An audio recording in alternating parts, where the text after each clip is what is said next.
喺你膝頭嘅位置擺一塊毛巾啦，盤骨對落就係膝頭嚟噶啦。咁我哋爬到盤骨對落係膝頭，膊頭對落係手腕。我哋會由呢一個動作開始嘅，十隻腳趾釘實個地下，吸啖氣，呼氣。你嘅膝頭咧啱啱離開呢個地面1寸左右啦。咁喺度 hold 一陣，做一個熱身。如果你冇做過呢個動作咧，應該覺得咧個人已經開始有啲發熱嘅啦。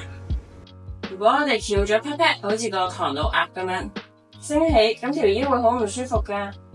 放翻平佢，你覺得咧個腰係好舒服、好放鬆，但係咧大髀咧就逼住要出力啦。完成咗熱身之後咧，我哋去第2級咯。我哋每邊咧會左右圍一下做10下，1、2、3、4。咁做呢個動作嘅時候咧，感覺到我哋個腳腕有一個轉動，可以活化下我哋嘅腳腕啦，同埋利用我哋自身嘅體重咧，訓練下我哋嘅手臂。記得咧落地嘅時候，微曲少少個手踭。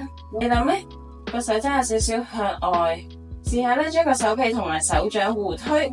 點解咁樣做咧？就係唔想超伸，唔想將呢一個手踭位咧反咗。跟住我哋到進階版咯。嗱，進階版嘅動作會點咧？都係升起啦，轉，然後我哋加個動作踢出去 ，OK， 然後翻翻嚟，膝頭唔好落地，轉踢。嗱，當然啦，踢出去嘅時候咧，試下大髀主動發力，咁你隻腳就可以踢遠啲啦。隻手咧好似向後批踭。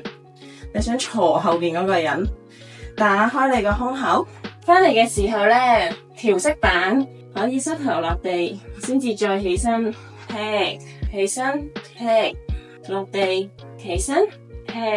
喺你踢上嚟嘅時候咧，試下大髀發力，咁隻腳可以踢遠啲啦，同埋咧係個大髀主動自己發力喎。咁我哋唔單止練緊佢嘅力量，仲練緊佢嘅柔軟度啦。3、4，我哋每次咧返回原位咧，隻腳都擺翻喺同一個位喎。試下咧連接下自己嘅感覺。咁你踢出嚟嘅時候咧，隻手咧都試下向後拉，就唔好縮膊喎。手踭向後，好似想鋤人哋一下咁樣。咁我哋就完成咗3個層級嘅挑戰啦。